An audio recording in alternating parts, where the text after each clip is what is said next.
Buen día, mi nombre es Ángel Iván Lanciano Saucedo, pertenezco a la Escuela de Ciencias Básicas, Tecnología e Ingeniería de la Universidad Nacional Abierta y a Distancia, actualmente matriculado para el curso Física General. A continuación voy a explicar el ejercicio número 5 dispuesto por el tutor para el correcto desarrollo de la tarea de actividad número 3. Entonces, para esta actividad, para este ejercicio, tenemos unas preguntas orientadoras. La primera es, ¿cuál es la diferencia entre choques elásticos e inelásticos desde el punto de vista conceptual y matemático? Entonces, en una colisión elástica se conserva la energía cinética, mientras que en la inelástica no se conserva. Las fuerzas en una colisión elástica son conservadoras, por lo que su energía mecánica no cambia, es decir, no se transforma en otro tipo de energía. En cambio, en las fuerzas que actúan en un choque inelástico son no conservadoras, lo que hace que su energía mecánica se transforme en otra energía diferente. Puede ser energía térmica. En una colisión elástica, la energía cinética antes y después del choque son las mismas, en cambio, en las inelásticas son totalmente diferentes antes y después. Segundo, ¿cómo son las expresiones matemáticas que expresan la conservación de la cantidad de movimiento para el sistema? Entonces, para el momento lineal tenemos esta ecuación. Masa 1 por velocidad 1 más masa 2 por velocidad 2 es igual a masa 1 por velocidad del choque 1 más masa 2 por velocidad del choque 2. Entonces tenemos que la fuerza debe ser igual a 0 y la masa constante y la velocidad constante. Tercero, ¿cuál es el sistema de referencia más apropiado para el estudio de un sistema de colisión bidimensional?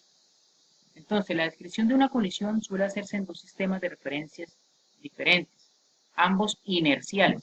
Uno es el llamado sistema de laboratorio, que representa un observador externo al sistema de dos partículas.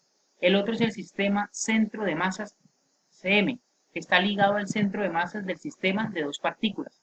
En el sistema CM la descripción es más sencilla, pero dado que las medidas experimentales son realizadas en el sistema laboratorio, el procedimiento habitual es comenzar el estudio en el sistema laboratorio, pasar al sistema centro de masas, analizar la colisión en este y luego transformar los resultados de vuelta al sistema laboratorio.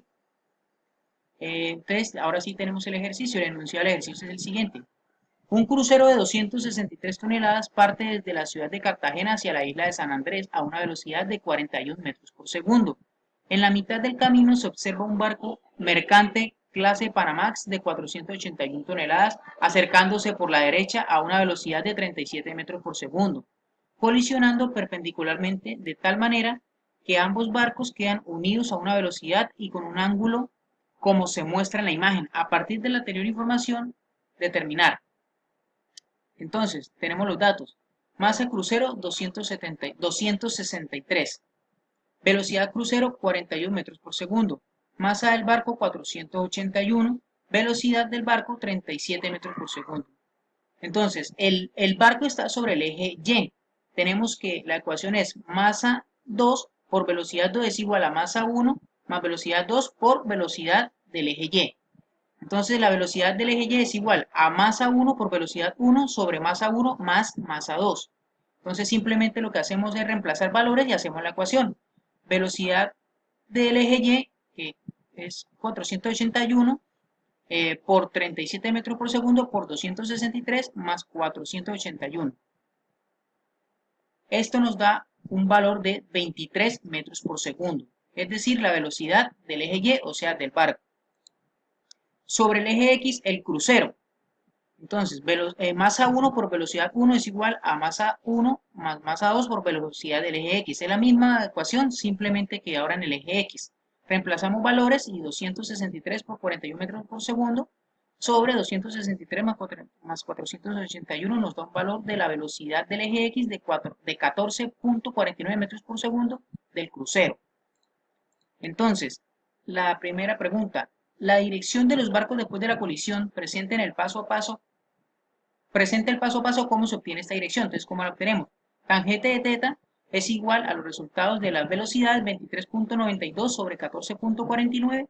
Entonces, esto es igual, teta es igual a tangente de menos 1, 1,6507 es igual a 58.79 el ángulo o dirección de los barcos después del choque.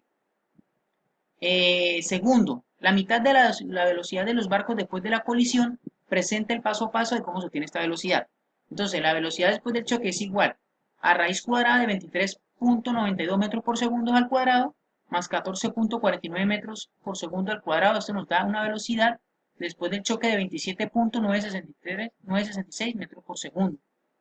Ahora, representar en un mismo plano cartesiano a escala las velocidades de las dos embarcaciones antes y después del choque, asumiendo que el punto de la colisión es el origen del plano, es decir, el punto 0, 0. Entonces, antes del choque tenemos que el barco a 37 metros por segundo y el crucero a 41 metros por segundo, y después del choque la velocidad y el ángulo, la velocidad de 27.963 metros por segundo. Muchas gracias.